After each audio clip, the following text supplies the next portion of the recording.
It's the EP Podcast. Evergreen Park. The EP Podcast out at a brand new business here in Evergreen Park, one that I'm really excited about, the Record Shop on 95th, and that's literally what they call it. They're on 95th Street. They are a record shop. This is a very difficult name. I'm sure it took hours for them to come up with it, and I have Jeff and Jessica with me. How are you both? We are good. Good. Awesome. So how long did it take to come up with the Record Shop on 95th? It's just kind of like you looked at it and you're like, Weeks, it's obvious? days, months. Yeah, days or months. That's true. I'll give you the background. ahead, say why. So growing up here, yes, I did grow up here in EP. So I literally went to Northwest. I went to Central. I went to EP High School.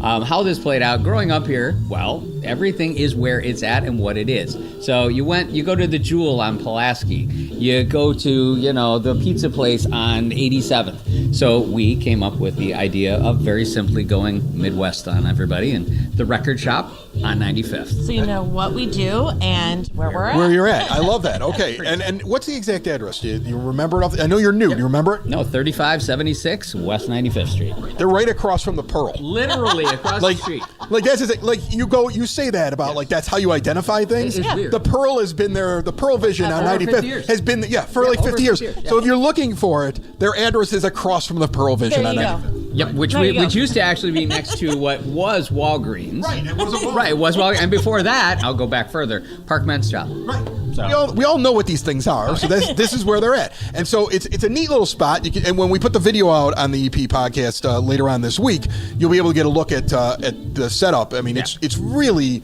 I mean, I like record shops. I mean, I just did a thing for one of my other podcasts, Southside Pod, a couple months ago on Record Store Day, and went around to a bunch of them on the South Side. And one of the things that I hated was that there wasn't one in Evergreen Park for me to feature, because I got a record player from my sister for Christmas last year. Awesome. And it was a funny thing because I've never had a record player, and I thought, what a weird thing to give me if I don't collect records. And she's like, but this is what happens. You're newly divorced, and your family members try to find things for you to do because they're tired of listening to you. They're like, okay, I'm sick of listening to this. All he does is call me up and tell me about stuff because he's got nobody else to talk to. So I'm going to give him a hobby. We'll give him a record player. So now I've gone to record stores and I've looked around, and I think what I've learned is, first of all, it's odd.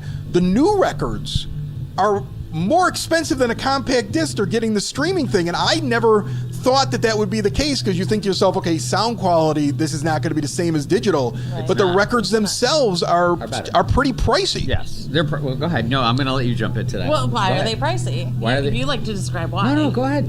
Oh my goodness. Go ahead. I'm putting you on the spot. It's okay. No. Go ahead. Why are they pricey? Go ahead. Everything is Everything's going on. Right. We use that excuse. Yeah. Yeah. So I mean, I'm not saying you in particular. I'm just saying I noticed, like, I saw like a brand new album came out, and it was like a $40 album. Like $40. That's crazy for a also record. the way that they're being pressed now too. So like Def Leppard, you like to use Def Leppard when you bought it in the 80s. Yep. It was a single, but it was this thing that you could flop. Yeah, I remember the old records and it that did that. made this weird sound. Now they're stretching it out so that it sounds better. Now you're getting a double disc, and it's going to catch everything that you never caught before. So you get better audio quality, because I did notice that. Like, I got a Nathaniel Rateliff and the Night Sweats, and so that's a brand new one. That's a newer band, and I got that. And you can hear the difference between the old AC/DC Black album that I picked up, because I was like, this is essential. I have to have this. By the way, my weirdest selection so far, like, my people have laughed at me that I bought this, was Huey Lewis and the News 4. What's wrong with that? People made fun awesome. of me. That is such a good album. That has Jacob's Ladder on it. That is one of that. Doing it all for my baby. See, everybody always goes for sports. Yeah, sports is always the big one. But 4 was good. No, 4 is the best one for me. Like, that's the one I want. 4 is the best. I'll still go with sports, but that's okay. I like that one. But I mean, like that. But like, I find it funny because it makes me go back and get older, like, artists. Like, for me, record collecting, like, I know some people, they come in and they want to find something weird, or they just want to discover something. I know some people that do it and they're like, I just want to just grab this album and see if I can learn something new about a band because I'm going to listen to it back and forth. I'm one of those people that goes, okay, I'm buying this. How many of these songs do I like? So that's how I do things. I go, is this an album that I loved, and would I want to listen to it without having to skip? And that's how I buy it. I'll interject to this. So I'm kind of going backwards to go forwards here. So the sound quality aspect of it is huge now. So if you're going digital, and a lot of people, and I will use your audience and probably a lot of people my age or even her age, that literally you heard in the 90s the word remastering. And they were stripping everything from an audio file, making it digital. Right. Now what they have to do is they actually have to make it again to an audio file. So anything that's being recorded is being recorded digitally, but then they have to audio file it so that it gets pressed on a vinyl. Okay. The sound quality in general is going to be better on an audio file than it would be on digital. And everybody goes, well, why? It's simplistic. It's the way that it is made. It is the way that it is pressed. So it will be as close as you are to being in the studio with your audience. Well, I've noticed that with the newer ones. And again, that album I mentioned, the Nathaniel Rateliff album. What was cool about that one is that it's live. Yes. Yeah. And so live music on a record player, for some reason, to me, is the best way to do it. Like, I have a Johnny Cash one from, like, the 70s, and I just picked it up at a record shop, and it was, like, one of those things I was like, oh, look at this. It's like live Johnny Cash. It's got about 6-7 songs I like on it. I'm going to get that, because I think the live ones are the ones that I go to the most when I'm exploring in a record shop. Music is personal. Yeah. We say it all the time. I mean, there's people that can't stand picture discs, and there's people that's all that they want are the picture discs. Same thing with live. It's just about everybody hears music differently. I mean, he can pick up stuff that I won't hear at all, and then You're using okay.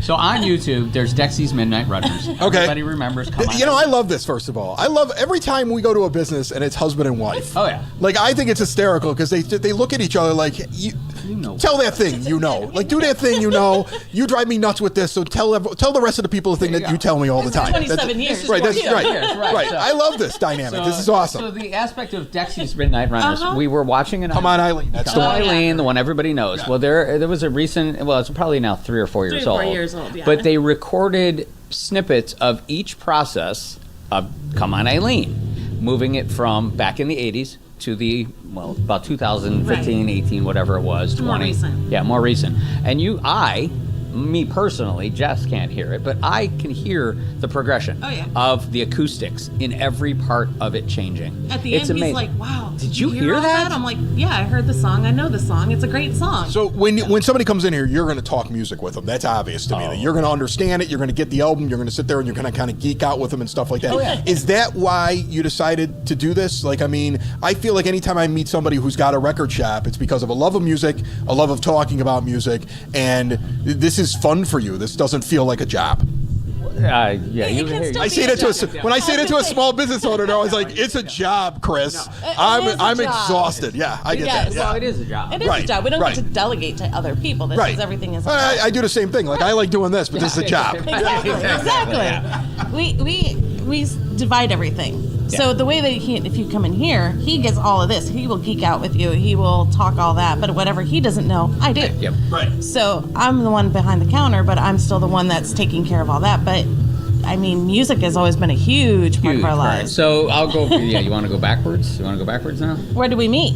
Well, where did you meet at a record shop? Of course. Of course. It's either that or you met on 95th. It was one or the other. No, we met at a record shop that I had worked at for years. Yeah. She came walking in as a customer, and one thing led to another. And going back to those days before texting, we literally passed notes back and forth to each other as I was working. Well, was it the ones that like you make into the little things and you open them up? There were some of those. Like yeah. There were some My high school girlfriend used to do those for me. Yeah. Well, I get to go on the fortune teller date. one. Right? Yeah. Okay. They were a lot of fun. Do I like you? And that's exactly what happened. So, great. Hey, and it worked. It did. 27 years later. Right. So you meet in a record store. It's part of your vibe. And again, you're back in Evergreen Park, and you're across from the Pearl, and it's the record store on 95th. I did notice this looking around, and again, if you get to watch the video later on YouTube or see any of the clips we'll put up in Reels, it's kind of a neat spot. You got this big glowing sign behind you. There's music playing. But one of the things that I noticed that's different from other record stores. Here there you go. Yep. I know. Go ahead. You're listing the records by price. Yes. And not alphabetically or by genre. Yes. Why is that? That's all you. Music has kind of become a melting pot. When you have artists like Post Malone, who just came out with a brand new country album, where are you supposed to put it? You can still put it by alphabet, and you can still have Post, but in here, you can come in and go, I can only spend $40 today. I'm going to listen to a bunch of music. What all can I buy? Yep. You never know. You're going to start flipping through. You're going to start finding stuff that either you completely forgot about, didn't know existed, or didn't even come in here thinking to look for. It's the other crazy side. how it is. We Yeah. get to see people that come in here and going, oh my God, my mom had this album. I forgot about it. But looking at the cover art is what always triggers that memory. Yep. It's weird. Well, I like how you do it because this is how I shop for records. I shop by price. Right. Like, because to me, it's like, okay, this is a hobby, but like, yeah, I'm not going to spend $200 in the record store. So I mean, like, so I want to flip and be like, oh God, this album's great, and then look at the price, and be like, that's a $50 album. We're not buying that. Right. Like, I want to come in sometimes and just collect. Like, I'm like, okay, I want to spend $30 and I want to buy 4. Yep. And I know what section I'm going to stand in if I'm going to go and do That that. happens with the kids a lot. The kids a lot really, mom and dad, they'll save up their allowance, whatever it is. They'll have $20, maybe $40, so they can come in, but they know where they need to be. If they're looking for obviously some of the later stuff or the newer stuff, it's not necessarily going to fall in there. They might need to save up for an extra week or two, and that's the whole aspect of it. But it's all inventory too. So if Yeah. you come in here and you're beelining for that one album, let us know. We'll tell you if we we'll have find it. Right, right. Okay, so the holidays coming up. Yep. You just heard that this is something my sister just came up with. Like, I'm getting you a record player, and I'm going to keep you busy because you got less to do now. Like that. Like that's.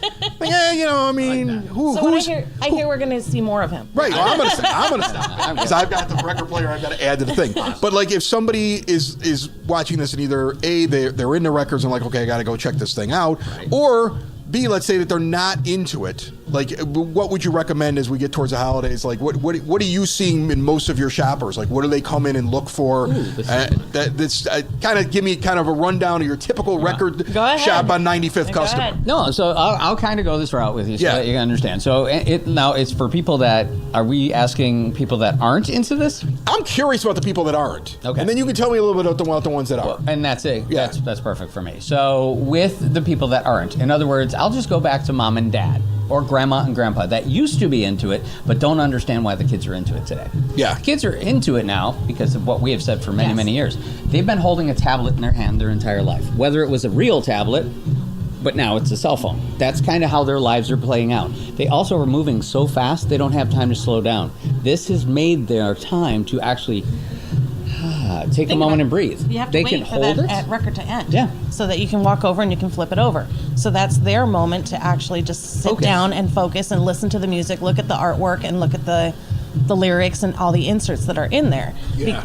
Because you can't do that over the It's phone. a big difference. I try to do that with my one son with the extensive CD collection that I have. Right. Because I was on the radio and every CD that came out was free. So I have a ridiculous amount of CDs for 10 years of doing broadcast radio. So like just okay. some of them are still in the plastic because somebody just handed it to me. And I was like, yeah, I'll get to that eventually. I never got to it. So he got this massive CD collection in the stereo, but he doesn't do what you're saying because I think that the record is far more involved. Yeah. That It it's going to, like, he tried it, but it was the same as listening to digital music. But the Yep. record kind of gives you a very different experience. It does. It really does. Go ahead, jump No, in. go ahead. So then let's go kind of fast forward to a little bit more. Then all of a sudden what happens, and we heard this years and years ago, we're going back about a decade now, Christmas. Christmas is a big time for all of this to kind of interject.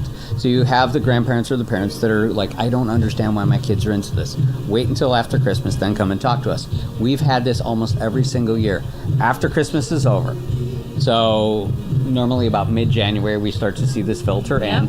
But Christmas, what happens? These grandparents and parents all are around their grandkids or their kids. They're opening up their brand new record players. They're opening up their records, and all of a sudden they put on a Christmas album. Well, guess what? Grandma and grandpa were listening to the same ones that the parents were listening to, and now the kids are listening to it, and they're like, wow, this is amazing. How did you find this? And they start interjecting, and all of a sudden there's this thing that happens called conversations again. Whereas, You don't say. right, I know, it's amazing. The kids aren't going, Right. right, there's not dead silence. What you're telling me is get your kid a record player. Get your kid a record Get your kid a player. record player. Get him over here to the record shop on 95th. I'm gonna So they have them over here. I don't have them on the camera. We You carry- have a stack of record players for sale over here. We So, do, and I'm yeah. gonna give a shout out. Backgrooves Audio, we have been carrying for years and years and years. These guys are amazing. Their actual products are literally made the way that they should be and that they used to be. They're literally hardwired to just be amazing record players. Good sound. Yeah, great sound, great quality.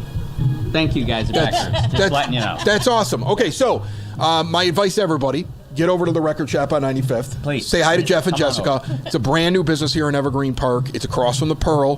What again? Intersection? What intersection? is this here? Right between intersection. You're It's on in between- 95th. Well, you're in between Kedzie and Pulaski. Let's go. It's a little big. I know. It's a little big. Central and Clifton. Okay, So there you Central go. and Clifton. Right in there. you Okay, go. Right. stop on in, and Yes. and again, some of these purchases are going to be a couple of bucks, or you could just browse, talk records, kind of go back on memory lane. I think that if you're looking for something for Christmas and you're sick and tired of just going on Amazon or looking at a, what should I get somebody list, this might be a stop, and I think you'll enjoy yourself. I hope so. Yeah, for sure. Thank you so much for letting us see it. Thank No, you. thank Thank you. guys. You have a wonderful, wonderful Christmas, and have a Yes, happy Merry New Year as well. Christmas. It's the EP Podcast. All things Evergreen Park. It's the EP Podcast. Evergreen Park.